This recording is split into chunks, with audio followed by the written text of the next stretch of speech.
Hey y'all, welcome back to Trendy DIY 29, back with another video. This video is going to be a short one. I just went out, put some more plants in, so look out for that fall garden tour video. It should be coming soon. I just don't want to make it until I have a lot of plants that are established. So I just wanted to take you guys through what I'm doing. I went out to the garden. I pulled out a lot of my tomatoes.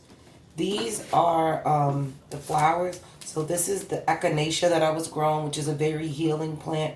These are crackerjack marigolds that I grew. And then, of course, there's just like one cucumber and a few beans out there. But I wanted to show you guys what I'm going to do with these plants. Just because the season is ending, you did all of that work, so don't rip your plants out and do nothing with them. Don't let them just die. Actually preserve them. So right here I have my salad spinner. If you don't have one, get one. In here are just some of the leaves that I cut off my spearmint plant. This is all spearmint leaves. You can use this for tea. You can put this in your bath. You can put this in bath salts. You can sit this in oils and infuse it with peppermint. You can do a lot of different things with this peppermint. So what I'm going to do is I've seen that it's starting to die back. So I'm going to dry it out with my dehydrator. So this is basically, these are all the stems that I did already.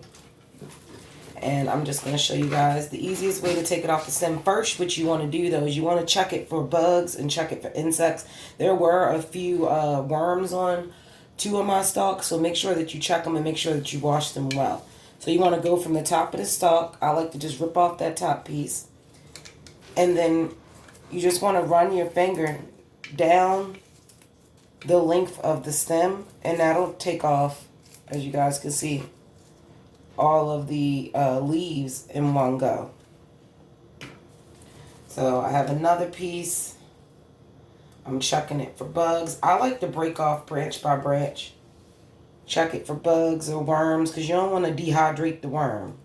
So I took that off, just like I told you guys. And then I'm just going to run the length up. Sometimes they're fragile, so when you try to run the length, it'll break. But just run my fingers down the length of the stem. You want to make sure that you're going down the stem so that the leaves will easily come off. And try not to get any big stalks. Like these will pretty much dry, but I'm trying to just get the leaves, and I'm probably going to dry the stems as well separately. But the stems make it take way longer to dry. So if you don't want to, you got a lot of stuff to dry, take your stuff off the stems. But I would recommend keeping the stems, because I'm going to put the stems inside of my oil to really help infuse it, because I'm going to be making a probably an oil infusion. Not really too sure. I thought about drinking it, but I don't know. Not really sure yet. But the whole thing to do is we don't have to make any big decisions. You just want to get your stuff dried. That's the most important thing, to get it dried before it dies. So all of these stems right here, guys, I'm going to dehydrate these by themselves. They still smell really good. This is really good if you want to boil this in a pot and simmer it for maybe 20-30 minutes and dump this into your bathtub. It'll be really good, especially for like sinuses, congestion, stuff like that. So the stems are definitely usable. So I'm just going to set the stems to the side. So I have all of this nice and clean. I mean, not clean yet. So I'm just going to go over to the to the sink. And you want to clean it out as good as possible. Now, I know it seems counterproductive that we try to dehydrate and we about to wet this. It is going to make it take longer, but you have got to clean your stuff. And that's why I said it's really important that if you don't have one, get a salad spinner, because a salad spinner will help you really get out a lot of the water. So guys, I have mine nice and clean. I ran it under cold water. So I'm just going to put the lid. I got this salad spinner at the thrift store. It was like $2. So, and you just pull the string. It's the old school one.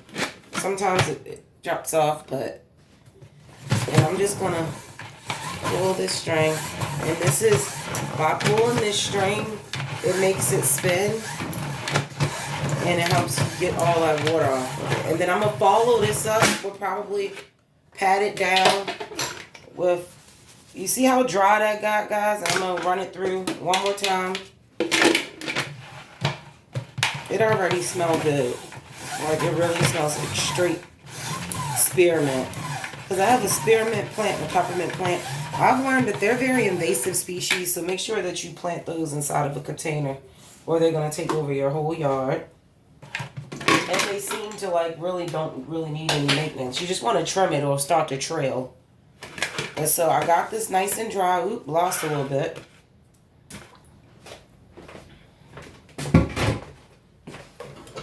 Get me some paper towels. That's the only thing I like about my salad spinner. It has little holes in the bottom. I get it, but like if you have to do it in the sink or the water get everywhere. Okay, so got that. And now all I'm going to do is just take dry paper towel. You want to try to use a good paper towel for this because you don't want it to fall apart. And I'm just literally going through and I'm squeezing the greens, kind of like shimmying my hands a little bit, like squeezing it, but you don't want to squeeze it that you're crushing it. You just want to try to get as much of that excess water off as possible. A little bit fell out, and you just want to continue to draw that out. So I believe that this is good and dry enough. So I'm going to load it into my first tray. Now, depending on the dehydrator you have, depends on how you can do this. I have the Nesco Food and Jerky Dehydrator. You can get on Amazon. Really reasonably priced. They have all your little settings on here. It's not as fancy as the Excalibur, but it gets the job done. So, got the little bottom piece. Really doesn't matter the order you put it on. Since this one blows the heat from the top, I would say put your stuff that you feel like is going to take the most driest, the stuff that's going to take the longest to dry, put that on your top racks. The stuff that you don't think is going to take that long, put it on your bottom rack. I'm not really sure, so I'm just going to go in. And remember, this stuff is going to get way smaller, so you know what I'm going to do? Because it's going to fall through, put this on there. Now, if you get this, it'll come with different grates and stuff. My dehydrator, it came with some of these things to help it from falling through. So I'm just going to slip that down. And then I'm just literally just going to sprinkle.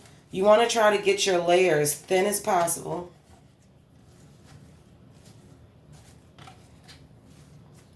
Spread this out. Now, if I would have been doing this all summer, I probably would have had bags and bags of it. But I mainly started off growing this just to repel pests and insects. But then I started making tea with it, and stuff, so. And then once it started growing crazy, you're like, hold on, I need more. So you don't want to really pile it up too much. And spread that out real good, because you don't want too many clumps, because it's going to take longer the more piled up it is. So I think that's good enough. I'm going to add another tray. Make sure y'all can see this. I move the camera back so y'all can see better. So I'm going to add another tray. And now I'm just going to do the same thing. And spread the peppermint. Well, I keep calling it peppermint. The spearmint. All over the tray. Now if you want it, you could thin this out real, like a whole bunch if you want to try to get it dry real quick. But I'm just going to leave it in here. And then it'll probably be dry in the morning or something. I'll just keep checking it. And another good thing when you're dealing with this type of dehydrator, rotate your racks. So like after like 3 or 4 hours it's been in, take your top rack, put it on the bottom, take your bottom rack, put it on the top. That'll really speed up the process too. So you see this rack is going to dry faster because it has less on it. Okay, so don't worry if your leaves are a little bit bruised. It won't kill you. It's okay. So I got that up. So I'm going to add me another Brax. I got the 2 peppermint. Now also, if you're going to do anything spicy like peppers, I'll have a video coming up with that. You want to do that in either a closed room with ventilation with a lot of windows open. I plan on doing mine on my back porch because your house will become very spicy and your eyes and stuff will start burning. So remember that. So the next thing that I'm going to wash are my echinacea plants. This is the echinacea that I grew.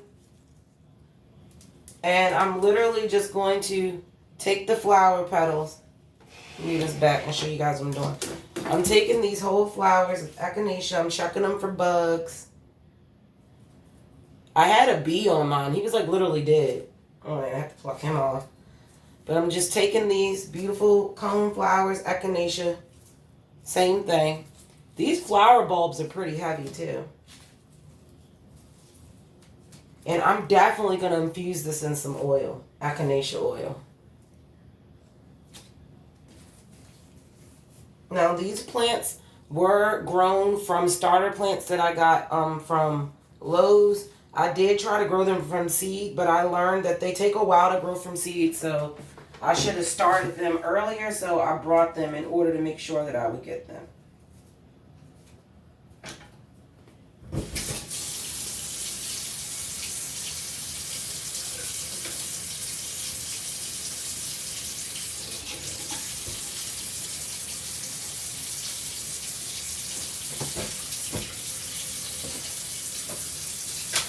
Okay guys, so this is the reason why we go through our stuff, because literally this one had a freaking spider attached to the bottom.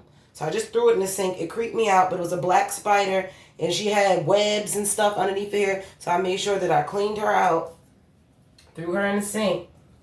And I'm just going to check them all. The smaller ones I want to say the smaller ones are probably better, but I'm not sure. Because the head is not as pronounced. But that's the smaller one. Yeah, I cut my finger, guys, if you're wondering. But there you go. And what I'm going to do is I'm going to do the echinacea and I'm going to do my Cracker Jack Marigold separate. So I'm going to do the same thing that I just did. I'm going to run this under some cold water.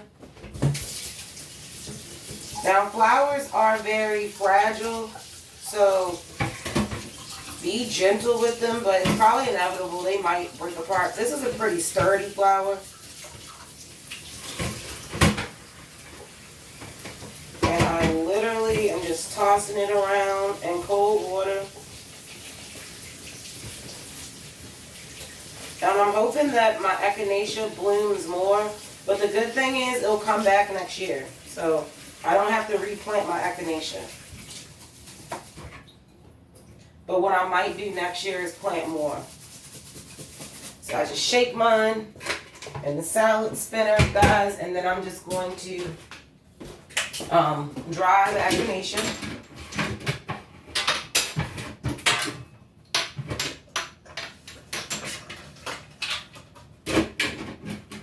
Like I told you, I'm drying it in the sink, so because I don't want to get my counters all wet.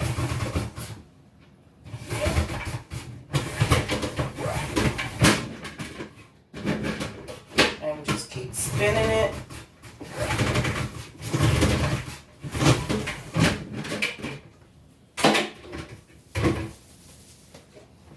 So the echinacea, guys, is nice and dry. So I'm just going to go ahead and place my flowers into another tier. Now these flowers are pretty bulky, so I might have an issue. And I want to try to sit them with the petals open.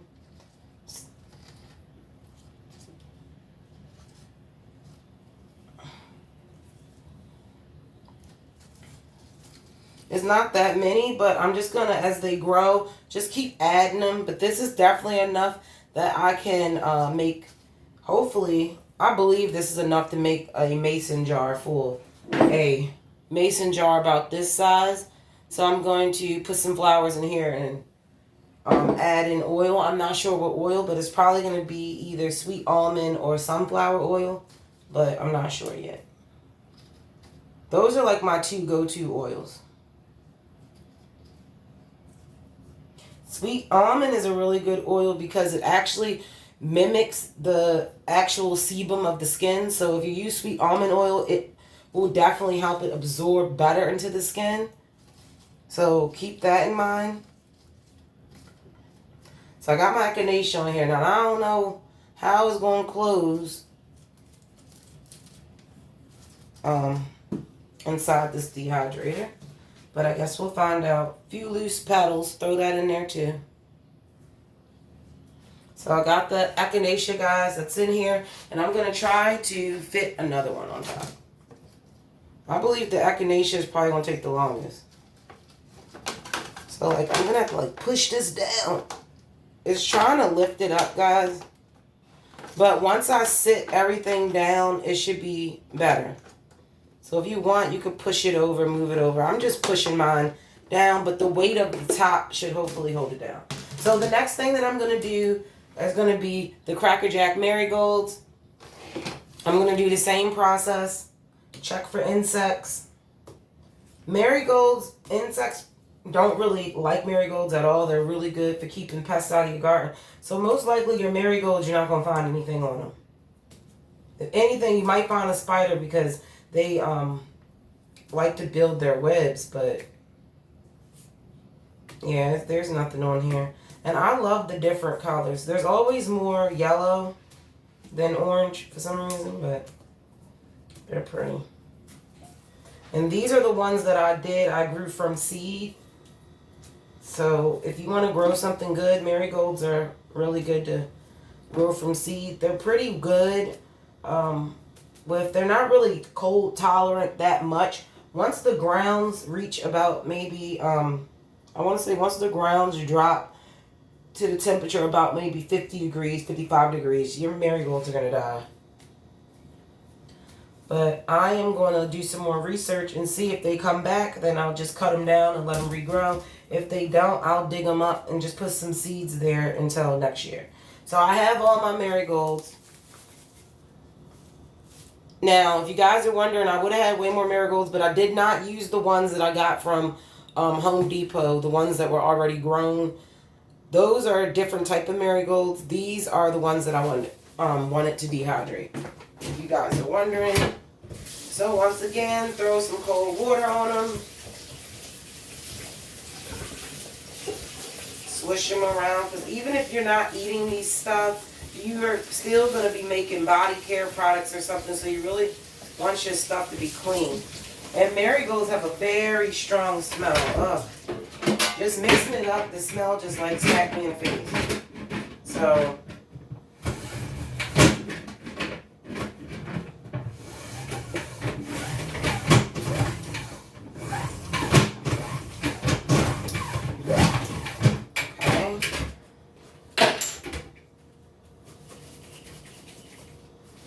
so I have the marigolds, guys. They're nice and clean. So I'm just going to bring my bin back over. And this is what I love about this bin with this dehydrator is that you can literally fit so much. It comes with a lot of tiers. So I'm just going to put my flowers up here.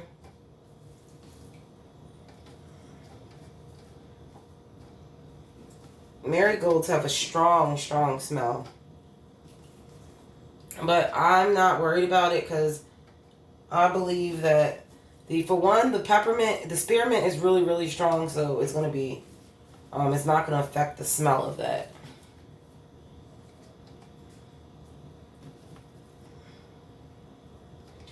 And this is going to be,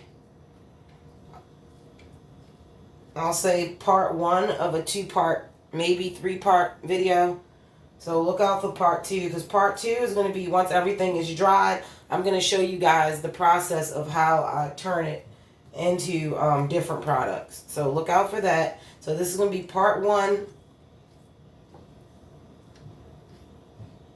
of it. I'm not sure. I might call it, I don't know what I'm going to call it, to be honest. But yeah, look out for part two after this one, which will be once all the stuff is dry. So I have all the marigolds up there.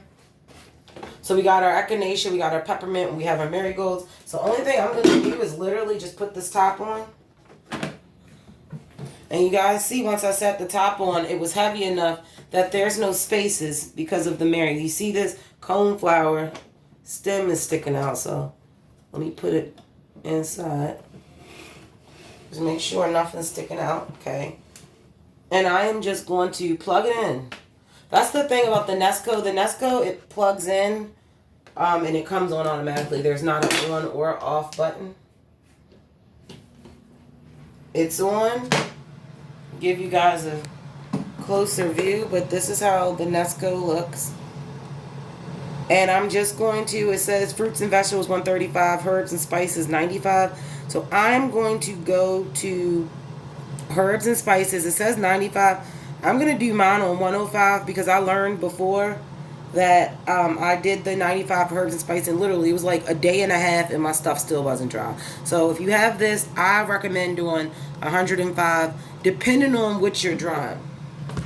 So once this is done, guys, I will be able to show you guys what I'm going to do with it. Make sure that you like, you share, and you subscribe, and I'll be back with another video.